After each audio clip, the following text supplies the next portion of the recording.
Mojang just released a huge new update for Minecraft Bedrock Edition. 1.20.60 is here, and it brings a ton of new changes, like a new UI screen, dozens of bug fixes, we got villager updates, structure changes, and even some better farms. They also fixed about 30 bugs that were affecting your everyday gameplay, so now you're not going to run into as many issues when you're playing Minecraft. This update also brings a ton of 1.21 features in the experimental tab, so now when you turn on the experiment update 121, this will allow you to play with the breeze, the armadillo, dog armor, the trial chambers, all kinds of features from 121, and you don't even need to join the beta. Of course, these are brand new features, so they're still going to be a little bit buggy, but now you get to play with the brand new stuff before it's officially released. And of course, if you want to know about any of the new 1.21 features, I have deep dive videos on all of those new features. You can check out the links down below and in the playlist. We have a new world editing UI, so when you go to edit your world, this is what it's going to look like now. As you can see, you got all of your standard settings here, and there's a bunch of menus on the left side.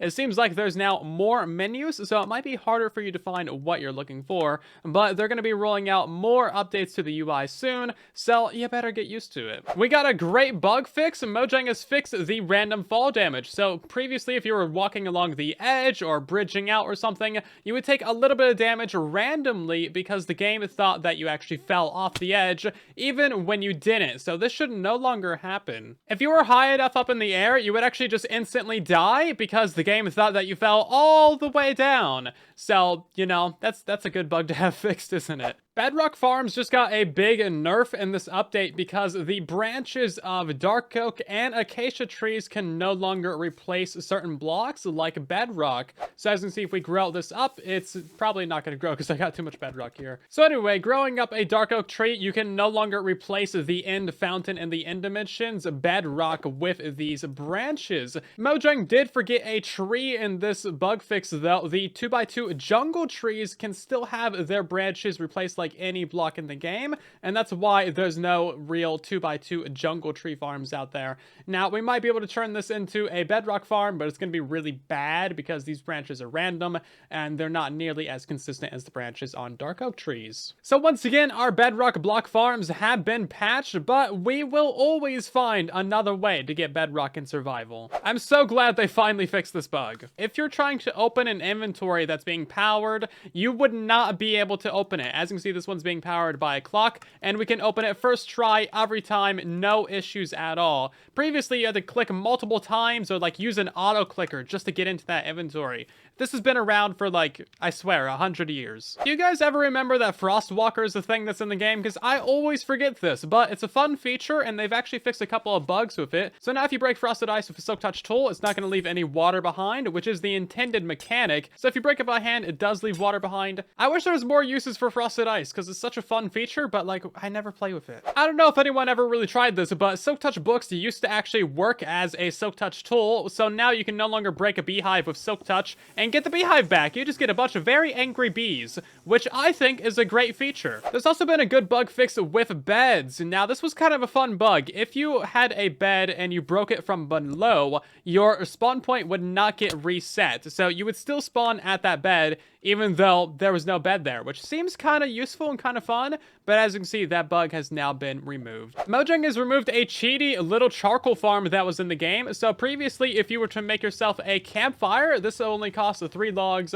a piece of coal, and 3 sticks. You could then break this campfire, and you would get back 4 pieces of charcoal. So it would be a super easy way for you to get a lot of charcoal without any smelting, and it would only cost you 3 sticks. It was an absolute steal, but now you only get 2 pieces of charcoal. Of course, you can still break these with Silk Touch to get the regular campfire back, though. One of the best bugs in the game regarding horses, donkeys, and mules has finally been removed. They now take fall damage, so you can't go jumping off of cliffs with your horse anymore because they'll die, and so will you. It's a bad day for horse lovers everywhere. Maybe stop jumping off of cliffs, though. I mean, what's wrong with you? Seriously? We got great news for Nether Gold ore. This stuff now drops way more. If you're mining it without Fortune, it's now going to drop up to 6 instead of 5. And if you're mining it with Fortune, it's going to drop up to 24 nuggets instead of the previous maximum, which was 20. This also applies to Lapis, which was already extremely common, but now you're going to be getting even more of it. So when you mine it with an unenchanted tool, you're going to get a maximum of 9 instead of the maximum of 8. And with a Fortune 3 tool, you're going to get a maximum of 36 instead of the previous maximum of 32.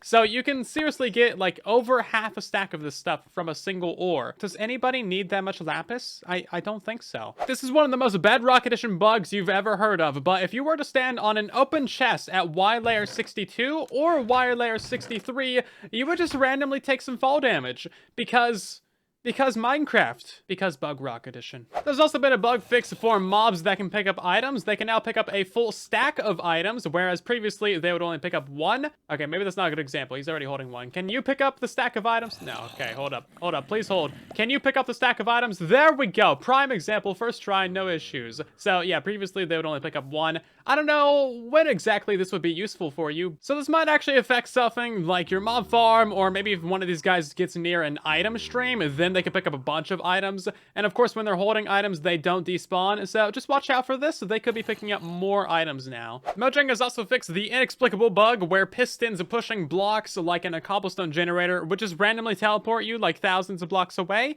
Yeah, we still have no explanation for why, how, or how that happened or why it was in the game, but now it's removed. This is a legitimately good bug fix, so if you're in the middle of changing dimensions and you close the game, it's no longer going to place you in a random spot. Previously, if you were to close the game in between dimensions, it would just kind of place you randomly somewhere, but now you should be probably by your portal. This seemed like a really great bug, but I was never able to reproduce it. If you had a boat on fire, it would kick you out of it, but you would teleport downwards and be in some random place.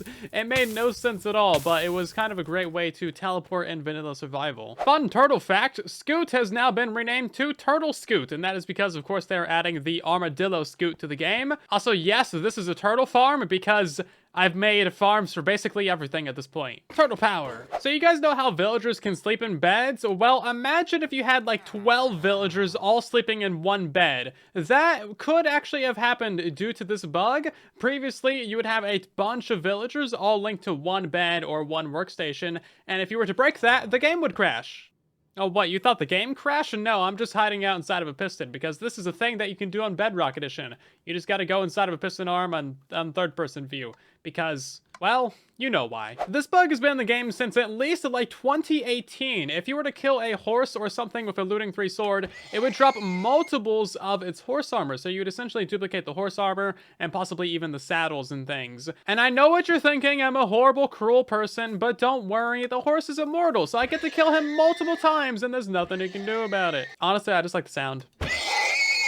A weird bug with villagers has been fixed. Previously, you could have a farmer villager that looked like a librarian. So if we open this guy up, he would be a farmer, even though, you know, he's obviously a librarian. That's been fixed now, so you shouldn't have any confusing villagers in your trading hall. They should always have the skin that matches their profession. We have great news for all the archaeologists among us. The tops of the trail ruins structures are now officially connected to the bottom of them. As you can see, the top of the trail ruins structure is officially and fully connected to the bottom of it. Previously, these were disconnected by like 15-20 blocks, so you had no idea what you were doing when you were digging down to them. Now we can all sleep well, knowing that the trail ruins are finally complete. There's been an amazing bug fix to the wither rows. These things now damage mobs every half a second instead of the previous 2 seconds. So they're literally 4 times faster at killing mobs. This is going to be a huge increase to any mob farm that uses them. Now, of course, this also affects the player as well. As you can see, it's absolutely decimating the hearts, so I would not mess with these things. Now, of course, zombie pigmen can still spawn inside of these if you're in the nether, so that's not a great thing, but we do have workarounds for that.